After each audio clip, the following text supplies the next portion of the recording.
A ver, yo creo que podríamos aprovechar para que, bueno, para presentar el número 111 de Lletres Asturianes. Entonces, puesto que Melendi está ahí, yo creo que podríamos verlo un poco.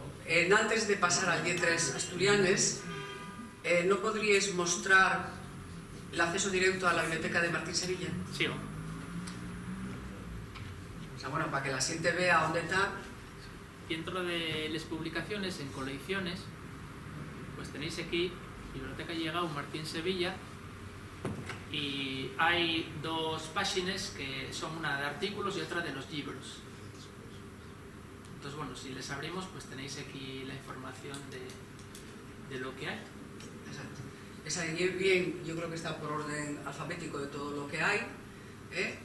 Lógicamente, dentro de esa biblioteca había muchos de los libros de la academia, esos publicados por la academia, esos pasaron al fondo de la academia, pero no están ahí reseñados, evidentemente, ¿no? Y otros libros de, bueno, pues de carácter más divulgativo, pero todo lo que hay está ahí catalogado ya, y entonces cualquier persona que esté interesada en consultar alguno de esos libros, que hay mucho de lingüística europea, de lingüística, bueno, pues llatina, griega, de las lenguas clásicas.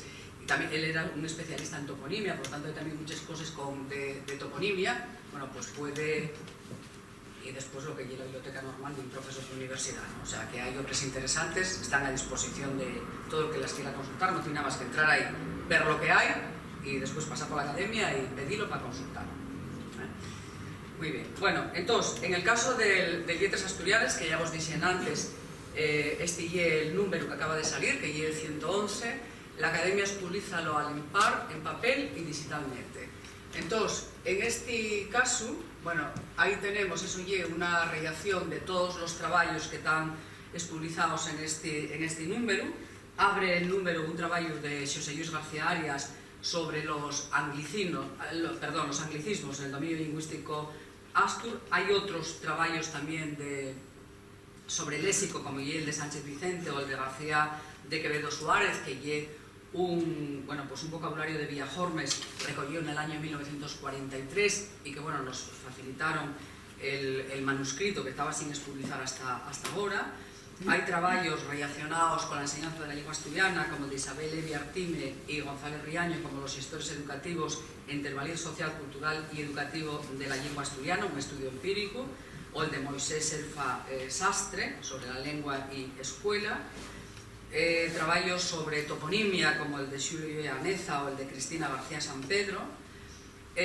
Sobre gramática, como el de Sánchez, el de Xoán Xosé Lajo sobre los plurales en Sanabria, o bueno, pues un artículo sobre la nación televisada de Barreiro Maceiras, de Damián Barreiro, sobre lingua e identidad en los programas asturianos de la televisión del Principado de Asturias. Bueno, ahí lo tenéis.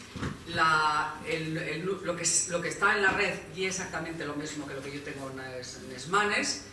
Puedes cargarse el PDF completo de la revista y sale tal cual, lógicamente es encuadernar, pero con el mismo tipo de páginas, las páginas en blanco, respétense, etcétera, etcétera.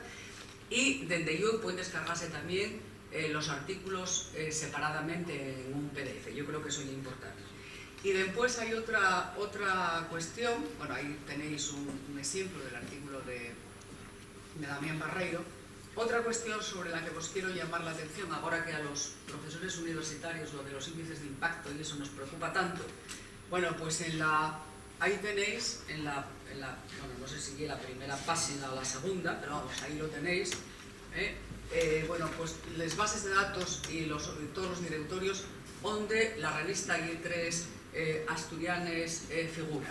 Entonces, bueno, y una manera de facilitar a los investigadores cuando tienen que preparar el currículum, que sepan dónde está, bueno, conseñada y en qué nivel la revista Lletres Asturianes. Yo creo que eso es muy importante. Entonces, nada más, invitamos a que la leáis, podéis manejarla en papel, pero desde yo también a través de la página web de la academia. Y es muy importante también lo que dicho Melendi antes, que los números escosados de Lletres Asturianes, que hay unos cuantos, están en PDF que se pueden descargar desde la página web.